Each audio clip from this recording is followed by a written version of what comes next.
Ladies and gents, welcome to another episode of Gate 7 International Podcast. Welcome to this live show after a disappointing night. Olympiacos defeated 2-1 at home to Eintracht Frankfurt. Second loss of the season, second loss against the same team, back to back. I'm Konstantin Levoyanis, aka Costa. I'm joined by Lambro Sirmos, my co-host, and Ari Bulubasis. Martial at Olympiacos France is also with us. Thanks for joining, Martial. The gang is here today. This is going to be a hot episode, I feel. Guys, ladies and gents, we are here for you through thick and thin, wins, draws, losses. We can't just be supporters when we're winning, have to be there for the losses as well to talk about things.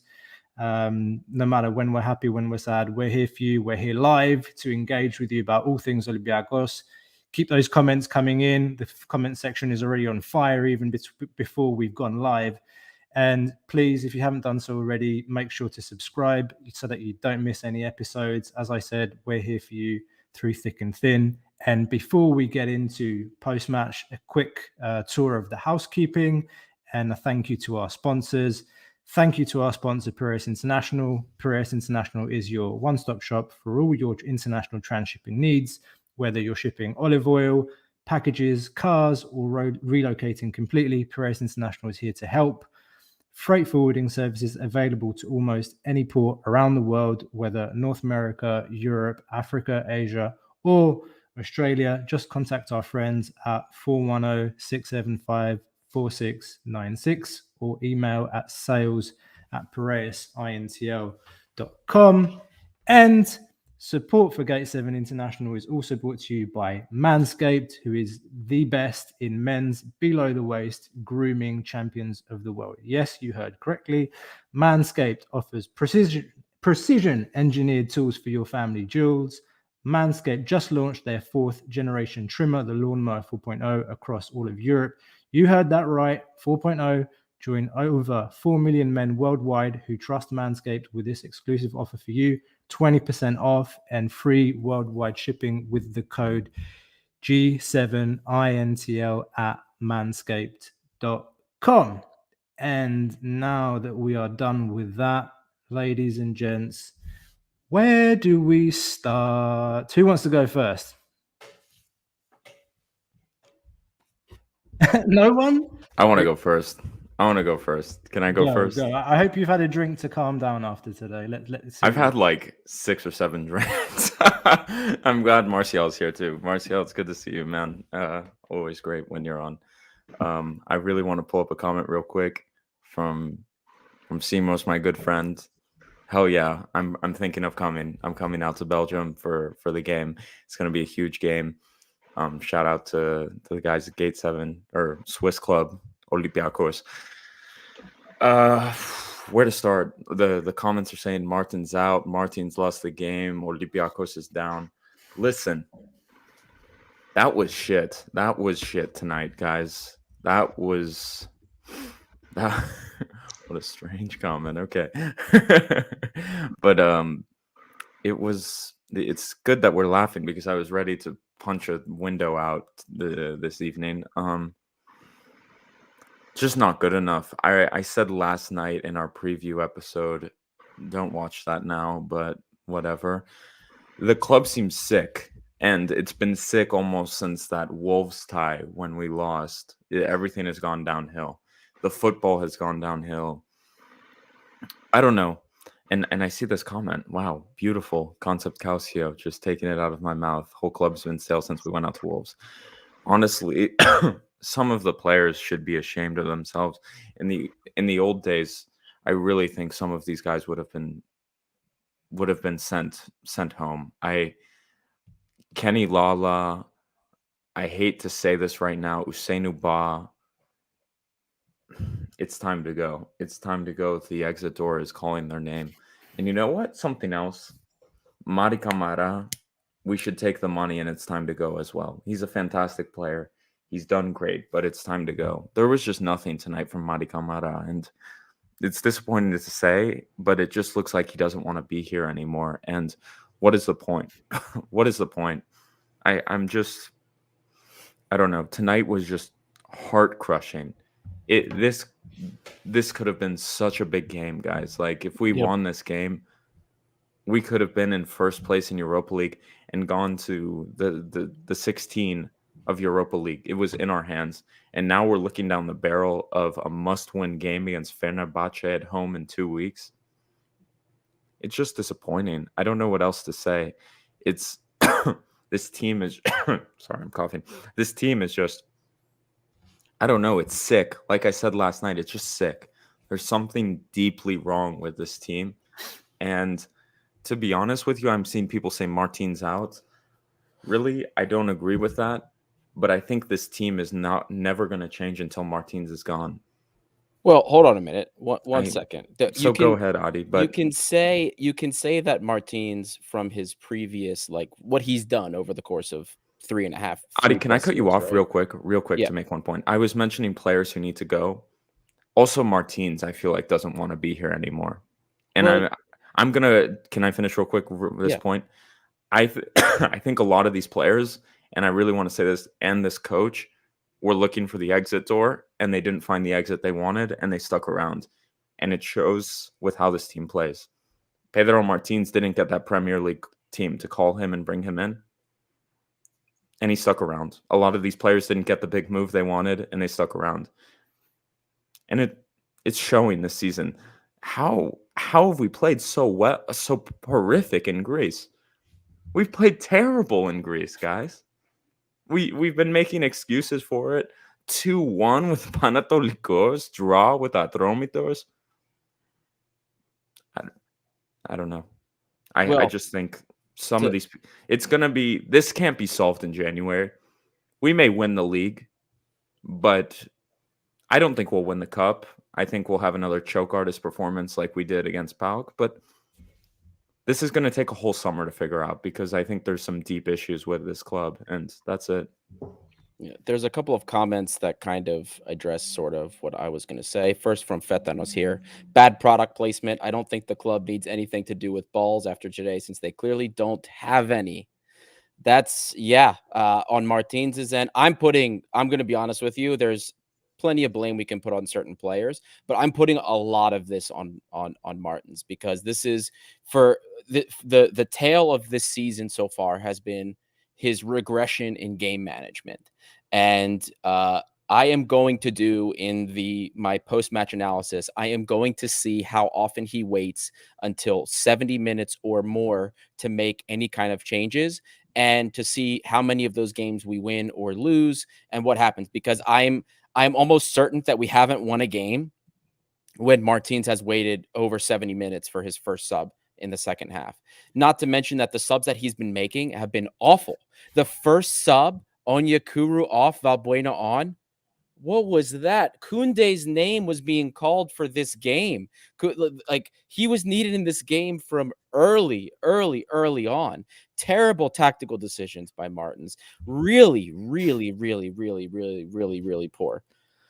Ari, what's, like, before we kind of get into tactical analysis and getting deeper into who gives a shit about the tactics? Hold on. Who gives a shit? There's problems at this fucking club that we need to talk about. The tactics don't matter. That is the point I'm trying to make you. No, it does not. We have shit players who don't want to be here.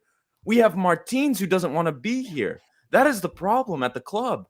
The tactics don't matter. Okay, some player can play, some player can play. Who gives a shit? Half the team doesn't want to be at the club. That's the truth of the matter. Adi, that is a subset. Let's talk about. But hold on a second. You're acting like you're. First of all, with this, the way, even though we lost this game 2-1, if tactics didn't matter, if we had lost this game 3-1 or worse, then yes, I would agree with you. But this game was tight, and some changes needed to happen for us to go over the edge. This wasn't we were down 3-0, we got molested. No, that wasn't the case at all. This game was ours to lose, and we lost it. We lost it, not the other way around. Martins didn't make the right changes. We made opportunities. We had a handful of them that should have been goals. They should have been. That Onyekuru shot should have been a goal. Masuras lifts the ball a little bit. That's a goal. There were opportunities in this game. The game was there for the taking from us. A midfield change, a Koundé change earlier on, and I think that happens. So there are other problems with this team, problems that we have seen from the beginning. I completely agree with that. And Onyekuru is one of those problems. Why can't we pick? Did anybody watch what Zivkovic did today for PAOK? Did anybody fucking watch that? Why can't we get that as a winger? Zivkovic. I don't give a shit about PAOK. I don't give a shit about Zivkovic. The point is, why can't we get that profile of winger? Why can't we find that? I don't give a shit. I honestly could not care less about PAOK. I do not care. Guys. Let's simmer down, because the co-hosts, all of us, me included, are quite raucous tonight. Yes. Maybe Martial, what's your view like and reaction coming in right after this game? What's your interpretation of what we've seen today? I don't think that it was the most terrible game I've seen from Olympiacos this season, because when El Arabi scored the first goal, I thought that it was going to be a nice game, or I thought like some action I didn't see since a while, especially in Super League.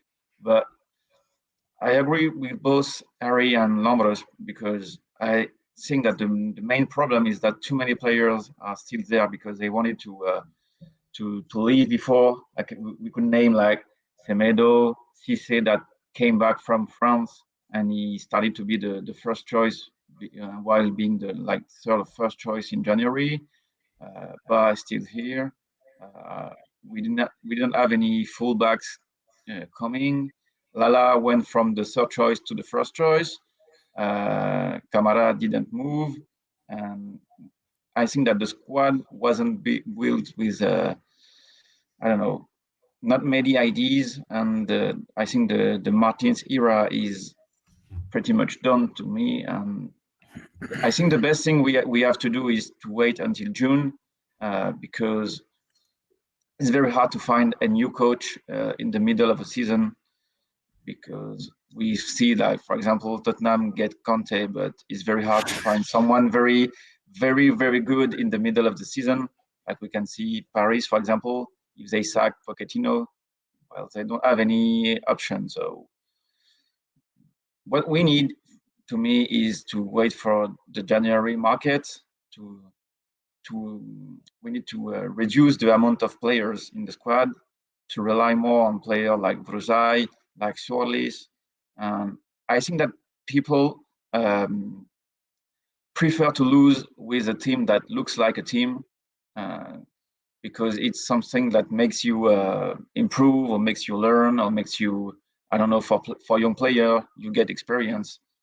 But that kind of loss tonight, like, it will make players like Masulas improve, maybe like Agibu, those kind of players, because they will learn. But I don't think like Usenuba, for example, or Onyekuru will learn from that loss.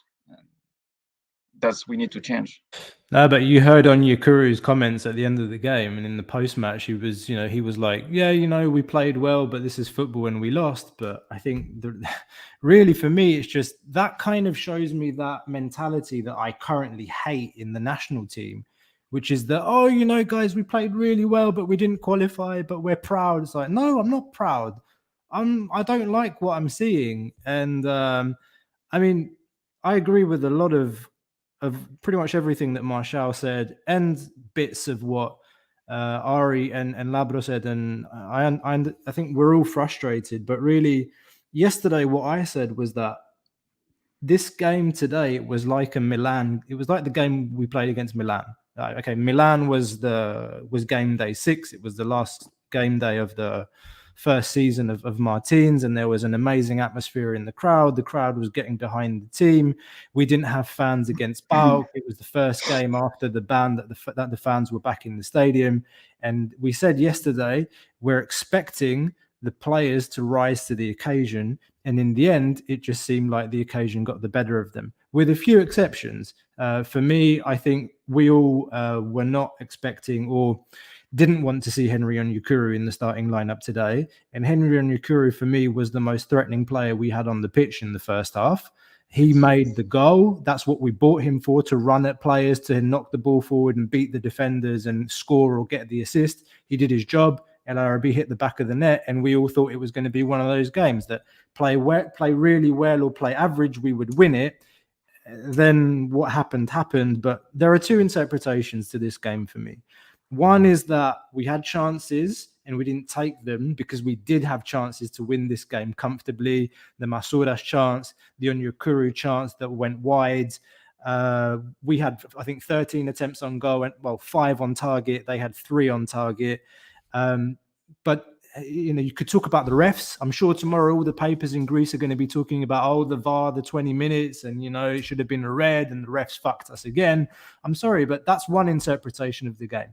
The other interpretation of this game and the defeat is that this team has been in decline for over a year now.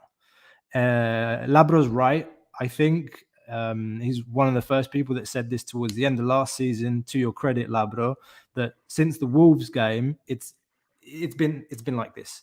And Martins' reign at this club has been first 2 years like this, and then third and fourth like this. You're right, because it's gone up and down like a hill.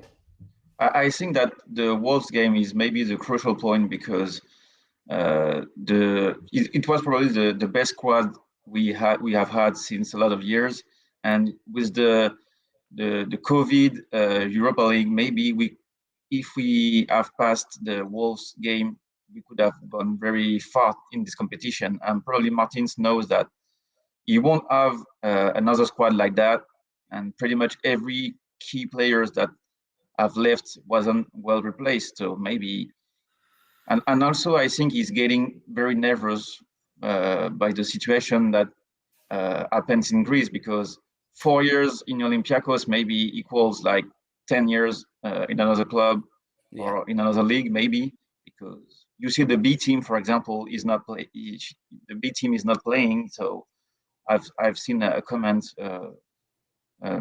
speaking about Ba, like he doesn't have any other option for the center back except Avram, who's maybe 40 years old now. So probably if I don't think like Akadopoulos would have played like 10 games with the B team, it could have been an option tonight. And same applies for Apostolopoulos or I don't know who.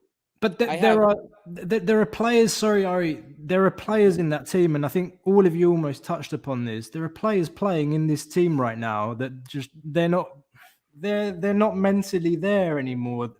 We talked about Madi yesterday, and we talked about him before. His performances have been like 6s and 5s and 6s all season. It's just not what you expect from a player that you're looking to sell for 20 million.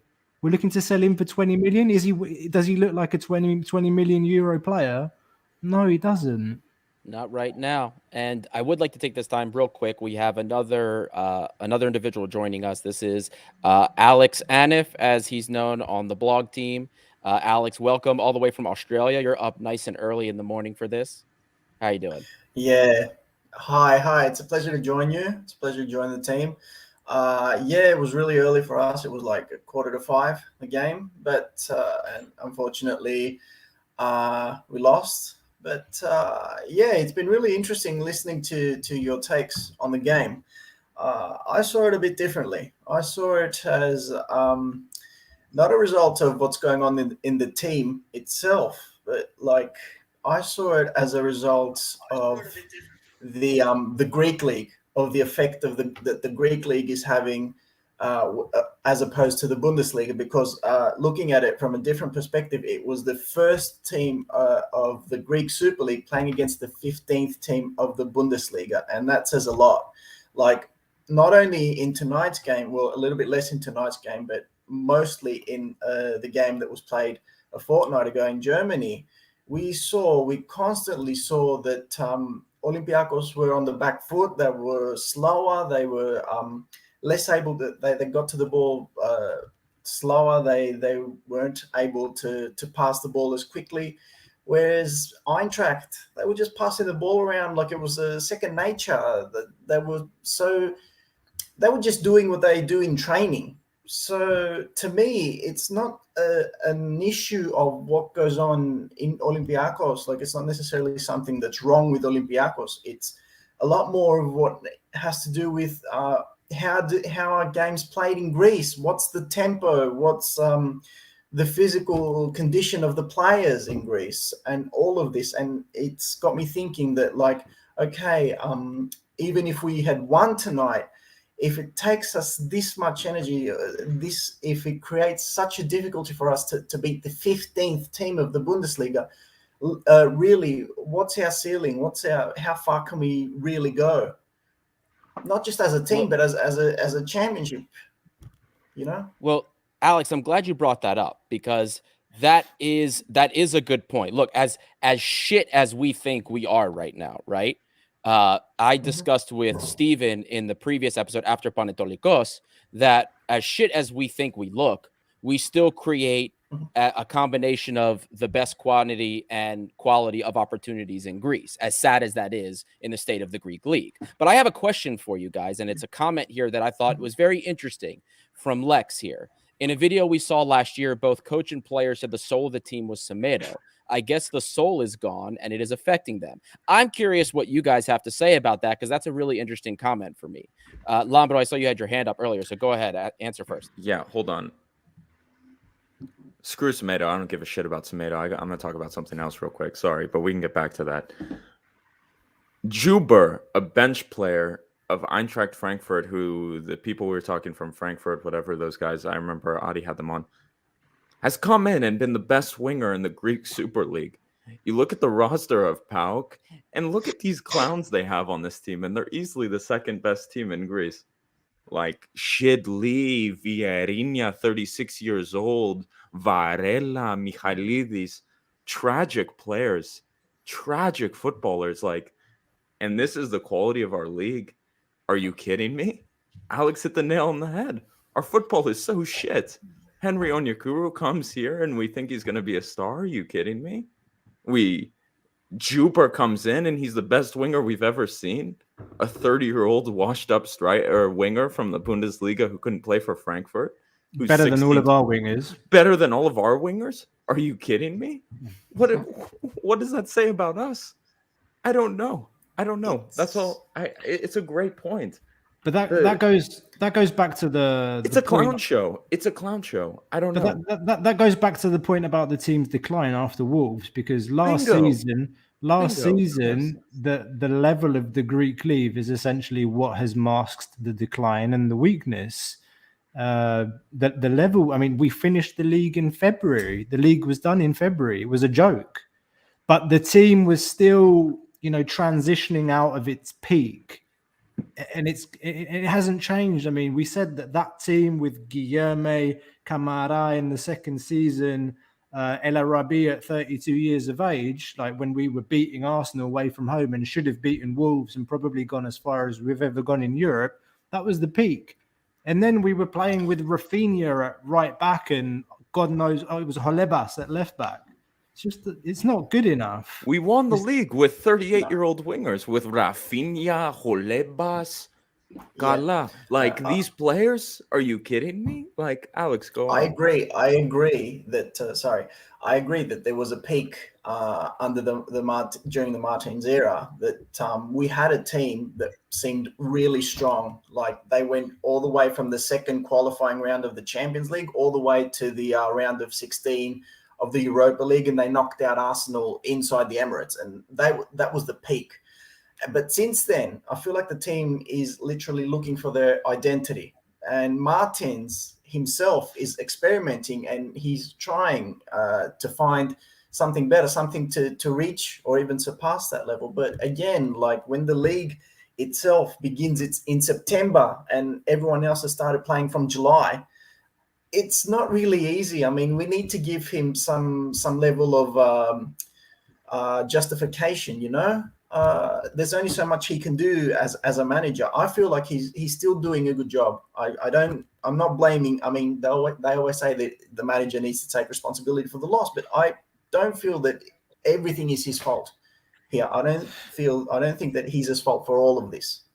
It's true because just look at the summer we have had, like with Fortounis injury, Tiquinho injury, the COVID in the squad, losing into penalty in Bulgaria. Like it's like every factor turns into a negative factor this season, and we can't break this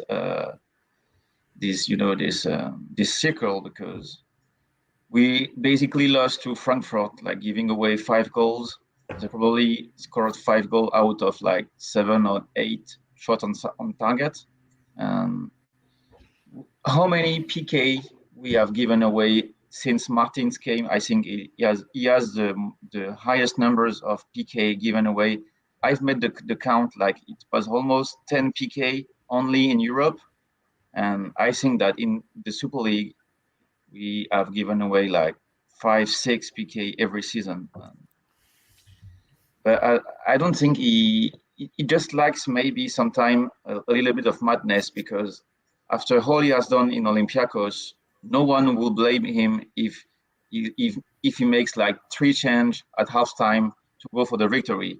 Because if he lost, it's a loss. But he has already done what no other coach has done in Olympiacos almost. So he could enjoy his last year of contract, trying to change a little bit his mentality or how he's seeing the changing. And I also have the impression that he's using like 50% of the squad he has, and it's so frustrating for the fans because the squad is so big.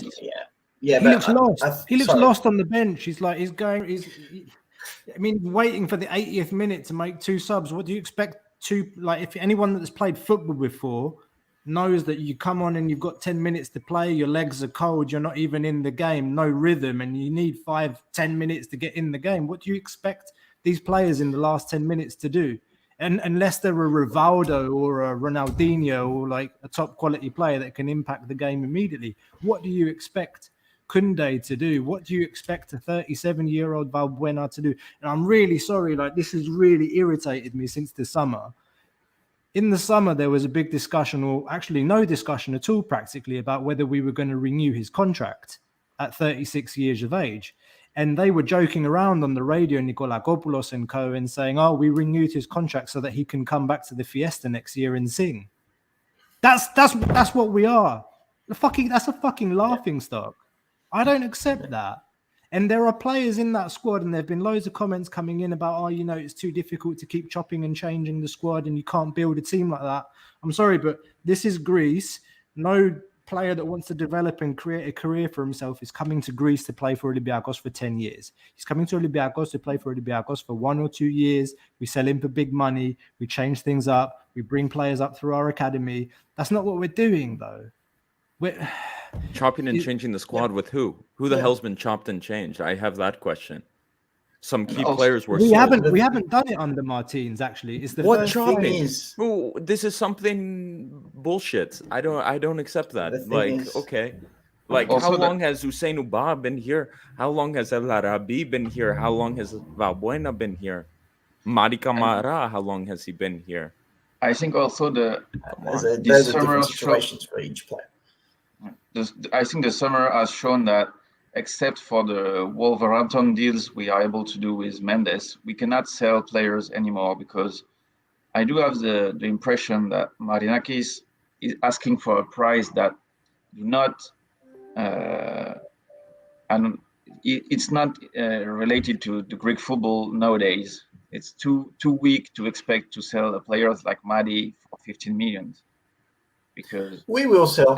I'm sure we're going to sell. Agibu is going to go. Yeah, but he has to go. He has to stay 1 season, 2 seasons maybe.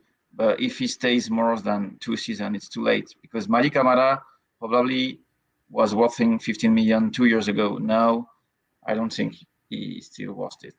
I think COVID screwed the team. I think the summer of 2020 was the rebuild year. You sell Camara, you sell Semedo. Let's listen. If we go past Wolves in a scenario when there's no COVID, and we go past Wolves let's say we get to the quarterfinal, semifinal, and we get knocked out. Semedo's gone, Camara's gone. I'm sure of it.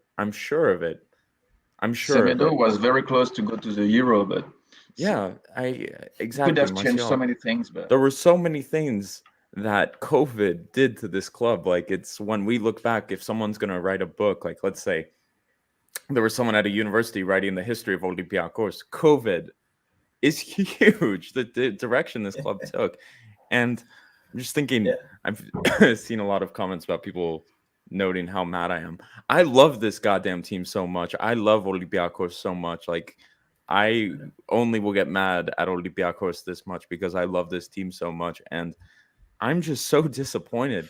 Things have been bubbling up for me for so long. And I really don't give a shit about the players. Like, I will talk shit about the players because they haven't shown me anything. When I went through the rain in Frankfurt and had to deal with cops everywhere with Costa, none of them came to us and clapped for us. Like, screw these guys. It's hard to see the team lose in Europe. Like, especially the losses in Europe, they sting a little bit harder. They do. And like, especially for my generation, we've been feeling it ever since the loss against Juventus. It wasn't a loss; it was a draw, but it felt like a loss back in '99. So yeah, and it just makes you think. Like, after all these seasons, when's it ever going to be our time? You know. And that's why I keep saying, and I keep thinking that as long as this team is weighed down by the Greek league, they're never going to be able to find that level of success in Europe that I feel they deserve. Because as a club, and this is something that I wrote in my post-match review, as a club, they operate on a different level than most of the other Greek clubs. But it's like, as a football team, they're Greek. They belong to the Greek league, and that's something they can't break away from, you know. So where do you go from here? It's like, yeah, you want to play different level football. Maybe you want to be faster. Maybe you want, but if all the other teams, their goal is just to keep Olympiacos out and to stop them from winning the league or to get a draw or a win from them. I mean, most of the clubs in Greece, no disrespect to them, but a lot of the smaller clubs, that's how they operate. Like, let's get a draw or a win from Olympiacos, and it's like, okay, but, you know, don't you have any goals of your own? Don't you want anything else? Like, I even hear from a lot of fans of Ajax and PAOK and Panathinaikos, again, no disrespect towards them, but they just want to win the league. And they win the league, and they go to Europe, and they do nothing. Or some of the smaller clubs like Atromitos and Asteras, they go to Europe. They want to go to Europe. They want to win that position in the Europa or former UEFA Cup. And they go out there. They don't even advance one round. What's the point? Why? I mean, we need more competition in Greece. We need the teams to rise level. Otherwise, it's just going to keep going further down. We've reached the 20th position in the UEFA rankings. I mean, I don't know what else can be said. That says it all. No. And Alex, I think that's a great point. I think that's such a great point. And someone made a comment like, Lambro, you should care about Zivkovic and what PAOK do. PAOK is a tiny goddamn club. They have 3 championships in their history. Are you kidding me? Like, Zivkovic? They're losing tonight. They're losing tonight. Olympiacos, I'll say it again, I've said it, is not a Greek club at this point. Olympiacos is on the verge of becoming a European club. Why does Gate 7 International exist? Because Gate 7 International wants to make Olympiacos in the conversation of the big European clubs. Exactly. We want to make this club accessible to the European audience, to the African audience, the American audience, the Asian audience, like all the other big clubs in Europe do. And you know what? Exactly. Why would we, askolume, as we say in Greek, consider ourselves with the Greek clubs? Like, what is the point at this point? Like, there is no point. Like, there's such hostility between these clubs, and it's unnecessary. Like you said, it's even infecting the national team, you know? And it's unnecessary because unless these clubs, all the Greek clubs, get over these stupid differences, because personally, and sorry for talking like that, but I think they're stupid. Unless they get over themselves and think, Costa. All right, yeah, if we don't get over this, we're never gonna be able to move up a bit and be seen in Europe, then we're just going to be stuck in this rut forever. Guys, Sorry, that's all there is to it. I've been not playing around with this rationale and this line of thought for years now, that it's all about, the Greek league needs to improve, the level of competition needs to improve if we're ever going to get anywhere. The reality is so tragic that, we're having this competition in Greece. And the question is, do we want a competitive league? Is that what the teams want? Is that what the owners of the other teams want? Do they want a real competition, or are they just interested in winning at all cost? I think that it's not that bad to be the very best team of the league, and I do think that Martins doesn't use this advantage because, like, one game out of 2 or one game out of 3, he gives Martins a chance to make a huge rotation and to slowly include some young players and give them space to grow. Like when you play against Lamia, when you play against Smirnis, or when you play maybe against Atromitos, you should do like 3 or 4 changes in the starting lineup. And do you think he's going to do that? Do you think he's going to do that against the? No, he's not going to do that.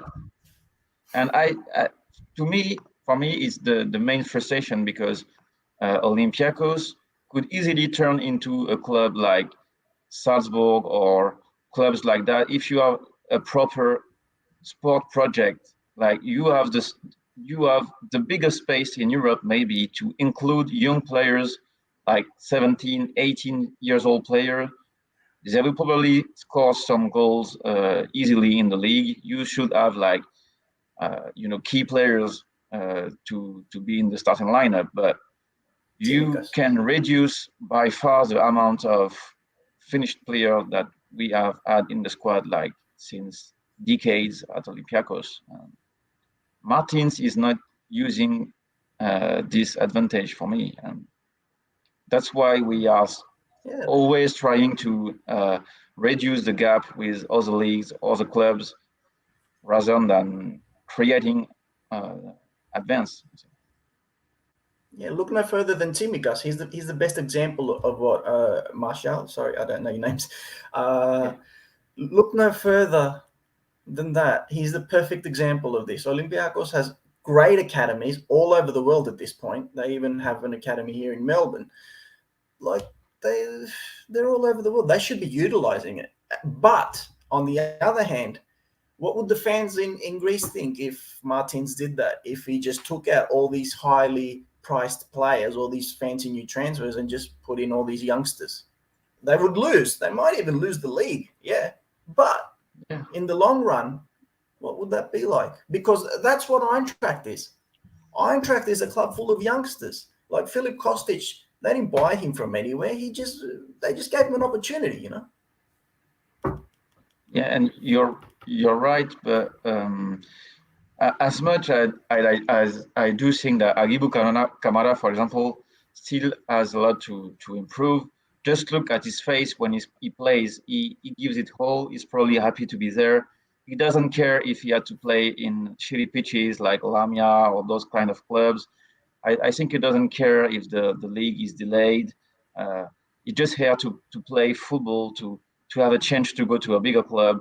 And probably that we should rely more on that kind of profiles, like players such as Capers, for example, such as Igor Silva, that went to Ligue 1 in France and he's only played like 2 times with Olympiacos. Those kind of players that are hungry to go in Greece, and they don't care about how bad Greece is organized when it comes to football, compared to players like Onyekuru or Ronnie Lopez that have played in bigger clubs or better leagues, and that probably will say that when they will leave, they will say like, oh, in Greece, it's so poorly organized. I didn't get my salary on time. I have to play it on shitty pitches or with no fans or something like that. You're right about Frankfurt, because when I saw the lineup, I was like, I don't know that much players. But when I see like the Japanese Kamada, what was the last time we have had a players that is so smart? Like every run he is doing is useful. Every passes, every shoot, like the goal he scored is like he's like a better version of Masuras. That kind of players that are very useful for a coach. They never complain. They work constantly. They improve, and at the end, maybe with 11 Masuras, we could go further than what we are doing now. Yeah. Mm-hmm. And this comment really sums it up. This is the other perspective. Guys, we can't afford, Lex says, guys, we can't afford to lose any titles in order to develop youngsters. The trick in this club is to do it while winning everything. Not easy. Really? Like, so our youngsters are shit? Like, I don't get it. It's like, all right, I'm going to go off on a rant here. Let's look at transfer policy for a minute here. So I talked about Valbuena earlier. I would like just to finish because I was not meaning to play only youngsters like such as Apostolopoulos. You have like made, you have a section between young players and top players. But I was speaking about Vrosai, Sorlis. You can easily win a league in Greece with those kind of players in the lineup. I'm not saying to play like Solakis every game or to play, I don't know, Voilis up front, but you have like but not just the cup games. Yeah. I absolutely agree. Like, I mean, really, at this point, if I'm in management and I'm looking at Ronnie Lopez, I'm saying, I'm paying you a fortune to be here on loan. I'm never going to sign you at the end of the season. What's the long-term value for me? Thank you, but no thank you. Go back to Seville and do whatever you want to do back there. Terminate contract and give Mario Vrosai a chance. Every time he's come on for 10 minutes. He's shown more than what this guy has shown. And I don't care if he was bought for 25 million by Seville from Monaco and what he did 4 years ago. It's just not worth it in the long run. And we're killing this young. He's not young anymore. What is he? 21, 22 years of age, Mario Vrosai. He should be playing. 23. And Vasilis Sorlis, he had a fantastic preseason. And where is he now? Oh, he's playing in the B team. He's playing in the B team and he's going to get opportunities to play Super League 2. Are you joking? So, yeah, you play against men, but you've already played in the Champions League qualifiers this summer. It was very, very good, promising this summer. Why is he not playing? Why are we playing these washed up players? Why are we renewing a 37-year-old Valbuena? I don't understand. Like, this is what drives me crazy. So, honestly, when we talk about those two kinds of players, we don't have the balls to put them in the team. And Valbuena not the worst for me, but I agree with you. Yeah, no, I also disagree about Valbuena. He's earned his position, like he's earned it. But if you need to use a 37-year-old in these sort of crucial matches, that just goes to show you how much faith you have in everyone else that you have on the bench. First sub today. Yeah, first sub. Exactly. Yeah. That says a lot.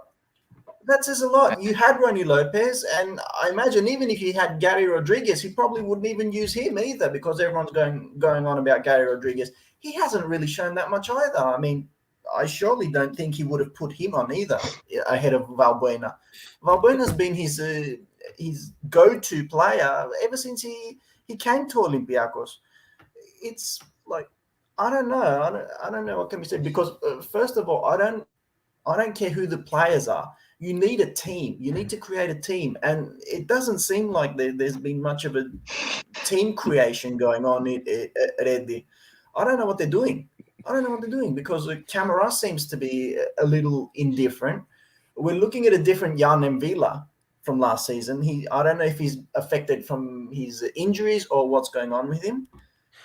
Some players just seem worse than last season. And all these new transfers that have come in, whether Kunde or Ronnie Lopez or Onyekuru played his first good game tonight. But in general, they all seem to be, I don't know, out of place, to say the least. I completely am going to disagree with the Kunde part. Kunde belongs here. He's just not getting played. I have done multiple blogs multiple data points that indicate Koundé's effect on our press. The fact that Koundé doesn't play is criminal. That's his case in particular. Koundé is one of those players that should be playing. He's healthy. He should be playing. I don't understand why we see certain players that get run into the ground, but then a player like Koundé sits on the bench and we expect something from him out of 2 minutes of game time or 8 minutes of game time on the field. As for Fetanos's computer repairman comment, sorry guys, I lost Wi-Fi in the middle of the stream, so I had to go fix it, come back. So yes, I did do some type of IT repair. Fetano always putting me on blast here. I think he also called me Socrates earlier too.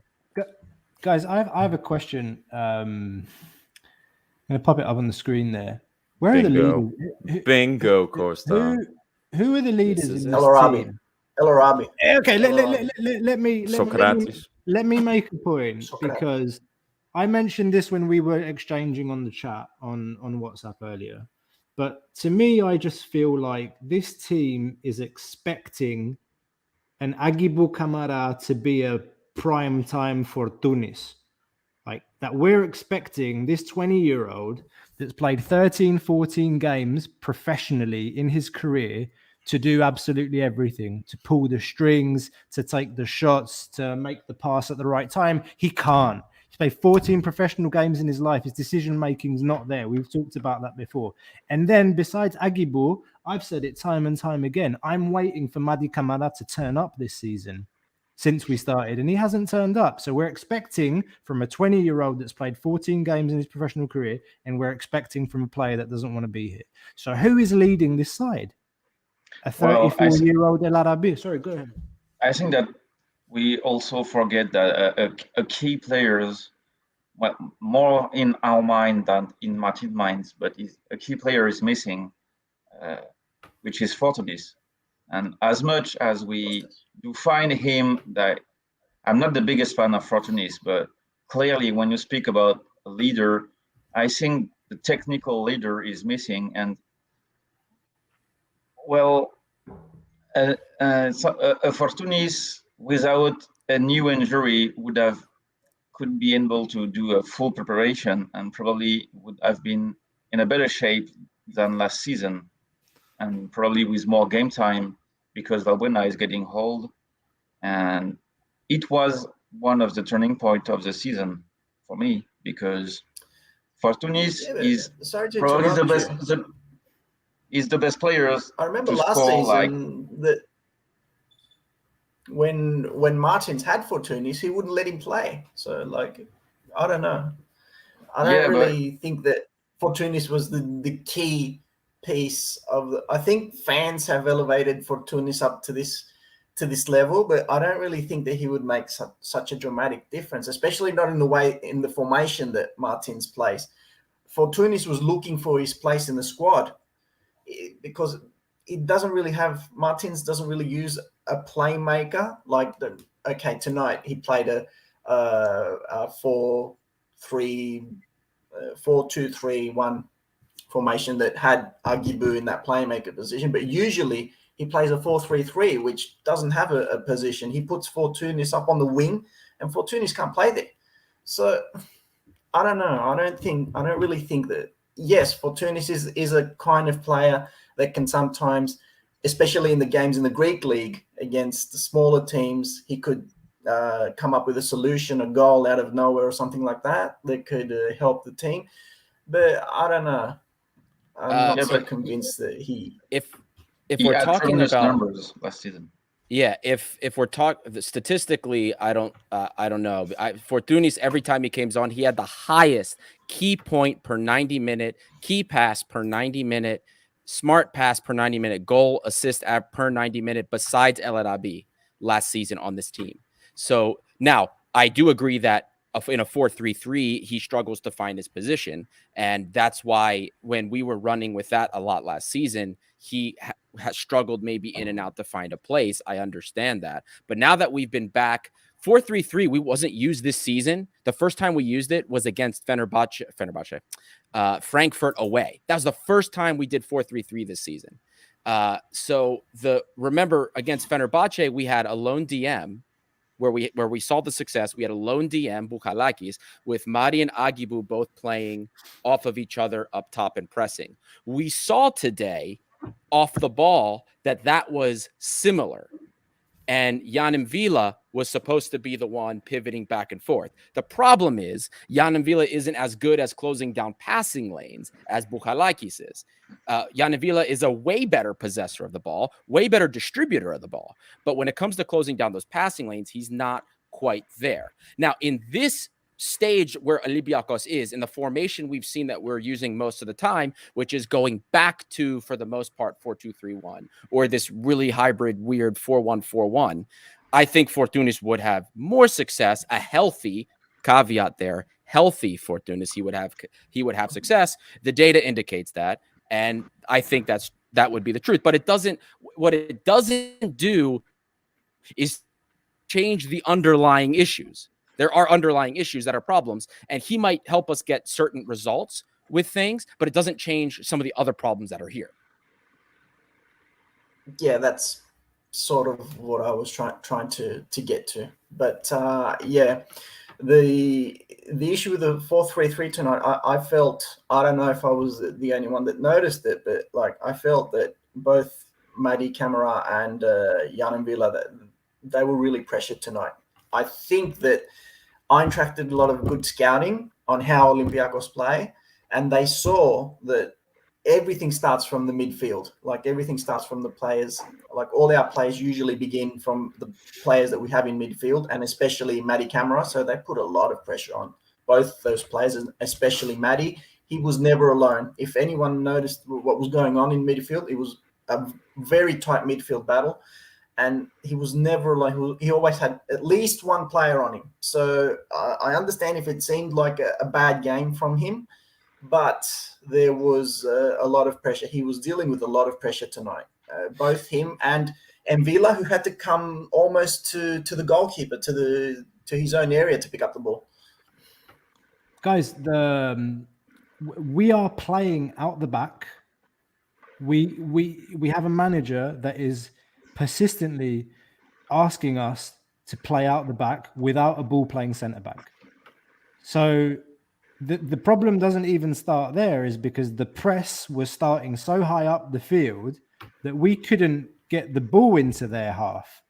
We were just playing the ball lateral from side to side. And then whenever we got into their half, especially in the first 30-35 minutes of the game, as soon as we managed to get into their half, we couldn't make more than 2 passes. We couldn't make more than 2 passes in their own half. And the press was starting all the way up. I agree that they read the team really well. They looked and saw our defense and said, we like to play out the back, but we have players that can't do it. The only 2 players in this squad that can play out the back are Ruben Semedo, who's not in the squad. We don't know if he's going to return ever. And Svetozar Markovic, who is in Jurgen Klopp's dungeon or Pedro Martin's dungeon. Injured. Operative yeah. work.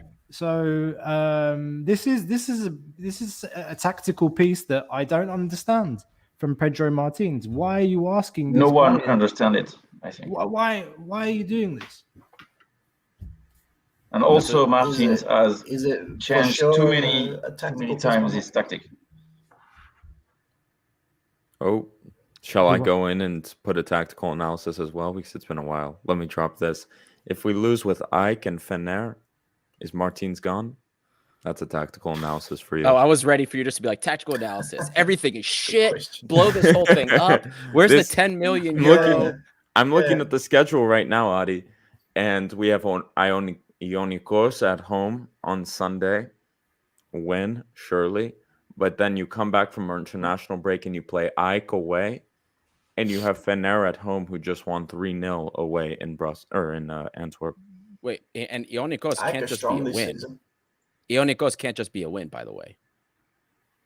If it's an ugly win, it's still upsetting. But I'm just saying, you go to Ike on the road. They've been one of the best teams in the Super League, as much as I think they're shit and the rest of the teams in Greece are shit. They beat you. You have a hot Fenerbahce team coming to the Kariskaki, and we see another performance like tonight and they escape with a win. I have think a direct... if he loses both those games, I don't think anyone can save him. I don't think anyone can save him. That's it. There's no I have a coming back. direct answer. I have a direct answer Go to ahead. that question. And the answer is the following. Even if something were to go bad in the next 3 games against the Olympiacos, if it's an ugly win, a loss to Ajax and a loss to Fener, I wouldn't be surprised, first of all, the way this season's gone. But what's the alternative? I am resigned, guys. Yeah. I'm telling you, I am resigned to the fact that this season... Not funny. I am resigned. He's always there. You can always count on him. I am resigned to the fact that this season is a transition season until the end of the season when he goes, and they should be looking to identify a new manager already if they haven't identified him. Having said all of that, my caveat is the following. If Martins wants to go, thank you so much for everything that you have done for this club the last 3 to 4 years. We've seen some of the best football we've ever seen, particularly that second year. And I don't want to be like, reading out his obituary now. The guy's our manager. Like, we support him. We support the team. But I will not be like super sad to see him go, even if it's mid-season. But I don't think they'll do it. And I don't think it's the right thing to do, because whether we like it or not, the level of the Greek league is such that we are still good enough to win the Greek league, to get the money at the end of the season. And that's what it's all about. That's what it's all about. There is absolutely no reason to sack him. There is no reason to sack him. We can win the league. There are playoffs. He's leaving at the end of his contract. I think it is done. Identified a new manager, new project, new vision. Let's go. Like the club did when we were before he came to Olympiacos, because I remember it was announced in April and he came like weeks after. And also, you're right, because I think that we have the level to secure another double in Greece, because Martins has only 1 double, and I think if he leaves with a championship, with cup, the end will not be dramatic. Would be disappointing, but not dramatic. And I also agree with one comment I just saw. Is like, I don't think that the performance tonight was that alarming, because we could have won that game. It wasn't the worst game we have made this season. But the issues, the ending, when you concede a goal so late in the game, I think it changed the perception you have of the game, because it was pretty much the second shot of Frankfurt tonight, and they were so efficient. I think that was the best lesson for us, because I've said it so many times, like under Martins, we were punished so many times in Europe, and I think that the only time we were the punisher, it was like maybe in Arsenal, because it was the only time that we were able to take the profit of a mistake of another team. But I can't count how many times we have given goals away. You mentioned the first year of Martins, but in Tottenham, home and away, against Bayern at Kariskakis, against Vesda in Serbia, the second game we've played with Arsenal that we lost 3-1 at home, the 2 games against Porto, the game in Marseille, so many goals given away. Can I jump in and say one thing, some related, some not related? What happened to the Kariskaki being such a fortress, where we were confident we wouldn't lose, It seems like that's been totally changed as well, no? It just, it doesn't seem like that anymore. It just seems like another game. I remember it would almost feel like we can't lose here with our fans. And lately, I don't know, I haven't felt that. Well, there's a lot of logical explanations for that. It's based on the growing differences between not just clubs, but between leagues. season after season, and they just keep growing and growing. And eventually, you know, back in the day, Olympiacos could easily compete with a club on the size of Juventus or, I don't know, Atletico Madrid. They could compete. They could put up a fight against them. Nowadays, with the size and scope and money that they have, they can barely put up a fight against them. It's difficult to stand up, you know. I mean, we saw, I mean, we played against the 15th team of the Bundesliga tonight, and they were faster, they were more efficient, they were a lot better than almost every aspect. Yeah, and we have saw that we were able to win in Turkey because Turkish club are probably the club that are run poorer than Greek clubs. The only one in Europe you will find that are run out poorer than Greek clubs. But when you play against a German club, they know how to make transfers. They scout young players. They have a typical plan for them. They give them space to play. The championship is very attractive. Full stadium, nice pitches. You know, exactly. They find them from young, and they groom them into becoming footballers. Like, they don't just transfer them and hope it'll work you won't out. See Onyekuru or Ronnie Lopez going to Bundesliga. No, because well, if you do, I mean, teams do transfers. Teams make transfers there. I mean, you have Bayern Munich spending hundreds of millions of dollars to bring in Leroy Sané or whoever. But I mean, these transfers, they're accounted for. I mean, they know they scout for players, and they know that whoever they bring in is definitely going to work out for them, or they know where they want them to play or how they're going to play. Like, but I think we did improve on that under Martins, and it's not only due to Martins, but he gives us things apart from results or titles. He gives us time. He gives us stability. And my biggest fear is if we fire Martins, pretty much everything he has built in this club, not alone, but he basically built it with time, and it could be destroyed. You know, if you bring a coach like, I don't know, with Vitor Pereira or that kind of coach that cannot last more than one season into a club, kind of coach. Then you destroy pretty much. Martins was a very estimated selection. Like, they knew who he was, they knew what he could do, what he could offer to the team. So I feel like the next choice will be on the same grounds. Like, it might not be someone who we know, because when Martins first came to Olympiacos, everyone was like, "Who's this guy? He'll be gone by April. He won't even make the parade." You know, so like, it might even be on the same grounds. Someone from Portugal or Spain that we've never heard of. But Alex, how big of a breath of fresh air would it be to have a Dutch coach or to have a German coach? I don't know. For me, it would be because it seems like these Portuguese coaches almost have like the like, we need the players to get it done. It doesn't matter their age. It would be. I don't know. I don't put much weight on the nationality of the coach. I weigh them on their work. Like, we've had all these coaches come in. I'll cut off you for a second. Portugal. The mentality though of like a Dutch coach.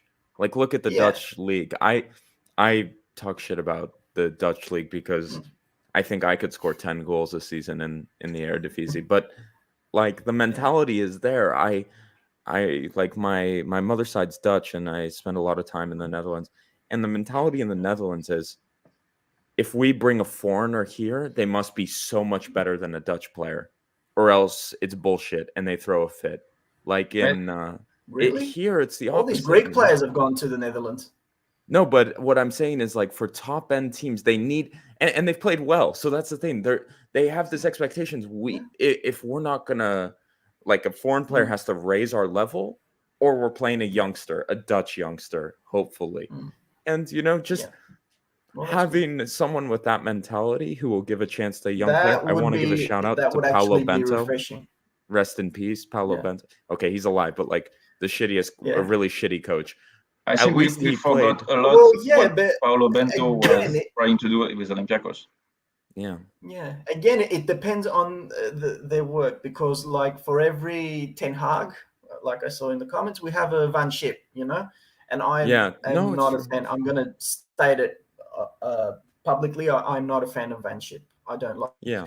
So But I don't know. Just it depends. I understand Yeah. what you're saying about the school, the general school. Like German is discipline, or Dutch might give an opportunity to younger players. Portugal, they have a bit of a. Ever since Mourinho came out, they have a bit of a. The one. Just something different, something different. Yeah. And I don't know. I guess or maybe we're French, running on it. Yeah, even French. Martial, what do you think of that? Yeah, but we don't have a lot of young coach in France with, we call that modern ideas of football.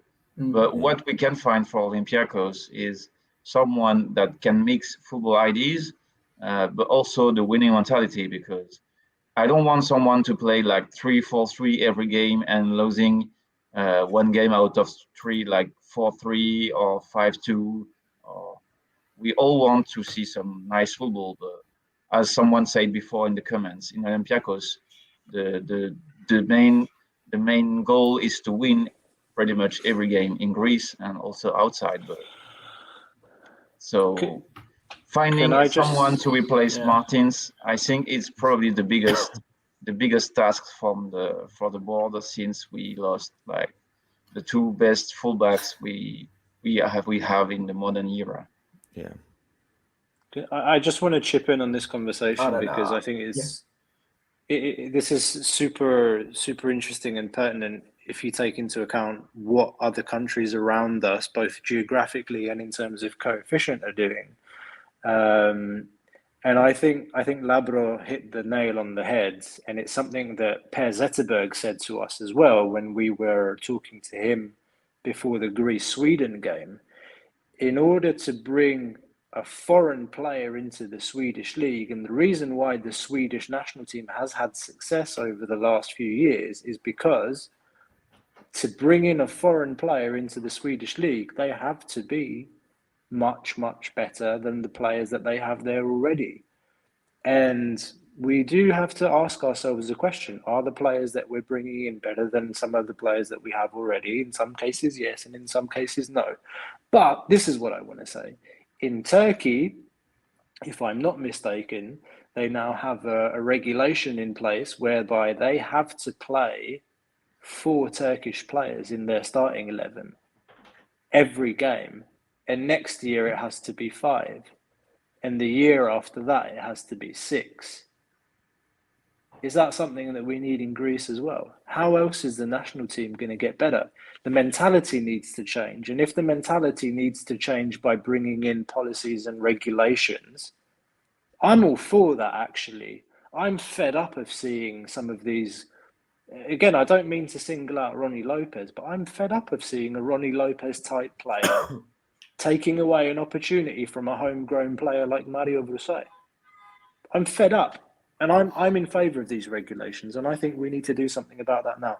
God forbid EPO actually does something progressive for Greek football.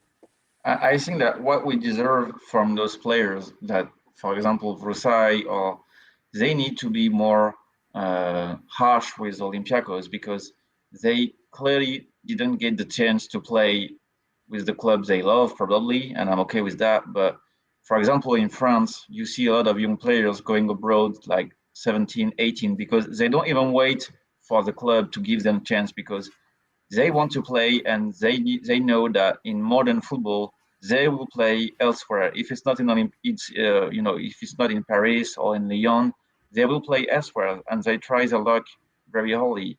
And we are very lucky in Olympiacos, because we still have the chance to keep Brusai, to keep Suarez, to keep even Andruchos at the club, because probably they don't want to go, or they don't rush to go. Maybe it has to do with Greek mentality, I don't know, but they don't force a move out of the club even if they don't play minutes. And maybe sometimes we need an entire generation to leave Olympiacos on a free or without signing a pro contract. And maybe sometime we will understand that we need to improve that. We need to improve on what we do with young player. Yeah, for sure. Because it's like, look, I'm not doubting the quality of new coming players like Ronnie Lopez, like Onyekuru, who we saw tonight. He can play great if he wants to. But the thing is that they need to be given equal opportunities, these young players. Like, because we saw Rusai, he played in the Netherlands. He was always in the starting lineup for a club such as Willem. They're not a bad team. And like, they need to be given opportunities. Otherwise, they should be told, you know what, you're not in the coach's plans. You can leave, and we'll bring in another young player from the B team, and we'll have him as a substitute. It's not fair to them either. Like, I agree with what Martial was saying, and it's just like these young players, they need their opportunities, because that's how all these clubs get bigger, and eventually you as a club become bigger as well. These players start to show their stuff, like Camara. He came in, he showed what he has. Like Tsimikas, you need to give them an opportunity. I think that all these players, Brusai, who's pretty much old now, he can't be considered a young talent. Surlis, Apostolopoulos, they all have something to give, and they all need to be given opportunities. Like, I mean, in the heart of defense, Apostolopoulos, why should Bar and Cisse always play? Like, why should these two always play? I mean, especially now that Semedo is gone. Give the boy a chance. It's funny because, like, all right, Apostolopoulos, you don't want to play him in Europe. Play him in a Greek game. Give him a chance. At least show him that you count on him. That he can't count on. Yes, he's 16. So what? We've seen 17-year-olds play in the Premier League. and it's funny because Apostolopoulos was already playing with Piraeus like when he was 16, and he was close to go to Willem II. So you tell me that a Dutch club is willing to bring him to play pro football, but he can't play first team football with Olympiacos. Yeah, but he can't play for in a game Olympiacos. Like, why not? In a game that is already even almost already won at kickoff, because you play against a very small team. So Markovic as well. it's- Markovic Yeah. as well. We have Markovic all for these me low is knees one of all the. over Europe. I don't think that people realize how good Markovic is and how big prospect he is in terms of central defender in Eastern Europe. It was probably one of our biggest steal in terms of amount of money we've paid from him, from Partizan, because it's a very good solo club. And this guy, you play him like 20 times, he gets called for Serbia, and you sell him like for 10 millions easily. Yeah, but he's fourth Yeah. choice behind Avram Papadopoulos. Avram If- Papadopoulos Oh is my God. over him. Like, Avram one is of the still most playing. frustrating things. How is he still playing? Avram Honestly, I can't believe that. He should have I retired. would raise my hand up as this guy, and I would say, I'm sorry, I am hurting the club by blocking the way for younger players. At this point, Exactly. if you love Olympiacos, you raise your hand and say, okay, I'm blocking the way for other people, and I'm retiring. I had a great career, and I'm moving on. It's gotten to a point where I just find it disrespectful that he's continuing to block the way of other players. And he's done great things for Olympiacos, but I can still say that, and other people can say so, that with all respect to what he has done. But if he truly loves Olympiacos, he'll raise his hand and say, this kid Markovic, Like this kid Torosidis. Kaloyeropoulos, I want them to become big stars for Olympiacos like I was, and I will step to the side. And he's not done that. That's And Yeah. also, I saw a very interesting comment about a system like Red Bull has. And I remember when we loaned Kuipers to Ajaccio, he was also with Kazim Lashi, if you remember the players. And I think that was a very good system for us, because those players really improved in French League 2, which is a very strong championship. And I'm the kind of guy that follow every loanees we have at Olympiacos, and I can tell that this season it's horrific how bad the loanees are in every league, because we want them to be loaned with like high purchase option or in the better league, and at the end of it, they do not improve. Like Lazar won't come back better. Kimmich, he won't come back better. I'm not even Maxi mentioning. Oliveira. Yeah, but Maxi Oliveira was the only one who have nice statistics. But players like Soldano, he won't play ever for Olympiacos, but he's not even scoring goal in Spanish second division. Like this guy was supposed to be a difference maker for Olympiacos. And I'm not even mentioning Drager that is not playing 1 minute with Nottingham. So Nico Greco was right, because we should rely maybe more on a relationship we have some with club like Ajaccio, with Bastia. Maybe we're struggling for salvation in French second division. We could send them like 1 or 2 players. Yeah, Or very like true. what for me, one of the issues that's been a source of a lot of, I would even say, aggravation is what's happening in the left back position of Olympiacos right now.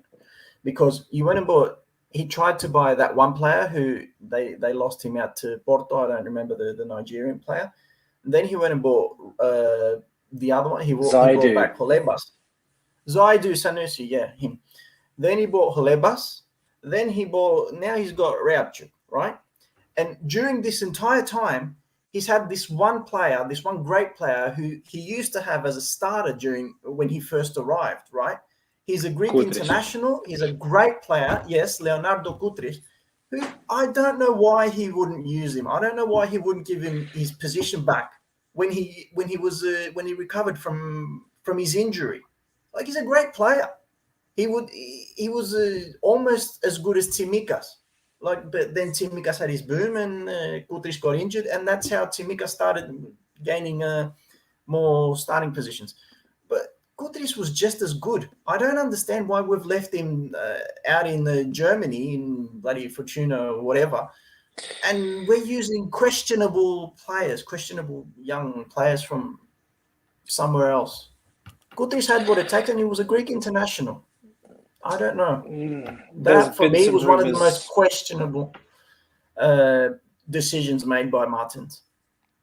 There is some rumours in the press about him wanting to come back in January. Let's see what Pedro Martins has to say about that. I am conscious that we've been running for about an hour and 20 minutes, and the comments are still going strong. It's time to wrap up, I think. Is it even as Arsenal TV would say, it's time to go. It's time to go. Yes, we will have another. To go. Is it even worth doing like man of the match, like coach's grade? I think we've kind of done the rounds on the coach's grade. I do want to give a shout out to Youssef El Arabi for becoming our number 1 goal scorer in Europe. Yeah, that is an amazing feat, and I do think that he had a good game today for a 34-year-old. I'm fearing the post-game podcast after the loss against Fenerbahce with like a huge amount of tweets of Turkish fans. Oh God! I don't want to live that. I don't want to live it either. I have a question. Question. Can I just? Yeah. I have one question, because this is I have a strong opinion on this, and I want your guys' thoughts. What do you guys want for this team for the rest of the European campaign? Because I think first position is lost after today. Do you want us to win second place, or do you want us to play in the conference? Because I tweeted this out right after the game. This Olympiacos team is a conference league team. So I will not care if we continue in the conference. I think we can do more there. I would not care either. Look, no. Personally, I think we're a team that, and we're a bunch of fans that when we win, we think we can conquer the world, and when we lose, we feel that like we suck. I feel that tonight we lost to a better team, right? We need to be able to face. I strongly disagree. But anyway, go. All right. Well, anyway, so tonight So we just lost the game. It's the second game of the season that we lose, and it's November, right? So anyway, we're in second place of the group. We can still win. We still have an advantage ahead of us. We're playing the third team at home, who we beat 3-0 at their home ground. Let's not forget. And I think that if we play against Fenerbahce as we play tonight, we're definitely going to win. Like, we put on a solid performance tonight. We played really well. It's just that Eintracht played a little bit better, and that overshadowed us. But I think the team has potential. There are a lot of players that are talented. It's just that they're not binding together as a team. That's just the only thing. If they start to click a bit more, or if Kunde gets a bit more playing time, or if Onyekuru keeps playing like this, or if Tiquinho starts scoring a bit more, things will be a lot better. There's a lot of potential. Like, I feel that this roster is one of the best ever in Olympiacos. Like, in value, they're really great. They just need to become more of a team and less of units. Anyway, your track of thought was my track of thought in late August, and I haven't seen it come together yet, and I'm not sure it's going to happen. But that's my take right now. No, I don't know what to say. I don't give a shit, to be honest. Like, I want us to go as far as possible. I want us to beat Fener. I want us to beat Antwerp. I always want Olympiacos to win. I don't want to drop to any conference league. I want Olympiacos to win the Europa League. Could you imagine? But a quarter-final of conference league against Piraeus. Now you're talking. But anyway, I don't know. I just can't imagine Olympiacos. I rooting for Olympiacos to drop to third place. I want us to win every game. Just to clarify, I'm not rooting for us to finish third. No, of course. I'm preparing myself mentally for that eventuality. But I don't know. We're now running quite long, so I don't know. Let's just wrap it up because it's almost midnight Central European time. I kind of want to go to sleep because I'm just pissed off. So. We'll probably wrap up. Any final thoughts, everyone?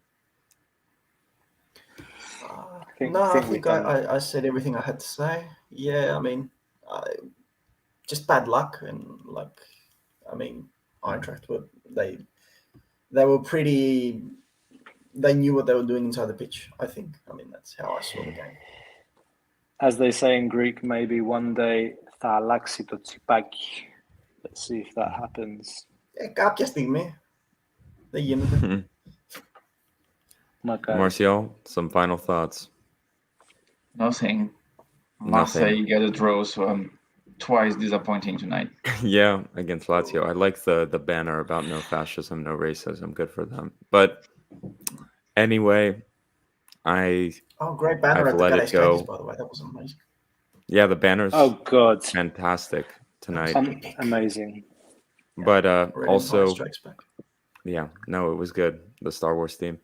I'll just say, hopefully no one thinks I hate Adi for blowing up on him, but sometimes when he comes in with that statistical bullshit after a big loss, I just can't handle it. So anyway, I'll leave it at that. No harm meant to Adi. And with that, everyone have a good night. We'll be back. I don't know, this weekend. Probably. We'll see. Keep in touch on our socials. Everyone, please do subscribe, like, comment. We're here in the good moments. We're here in the bad moments. It's great having you guys around in all of those moments. So follow, like, subscribe. Give us a review if you listen on the podcast platforms. And with that, we'll see you next time. Bye, everyone. Adios. Bye.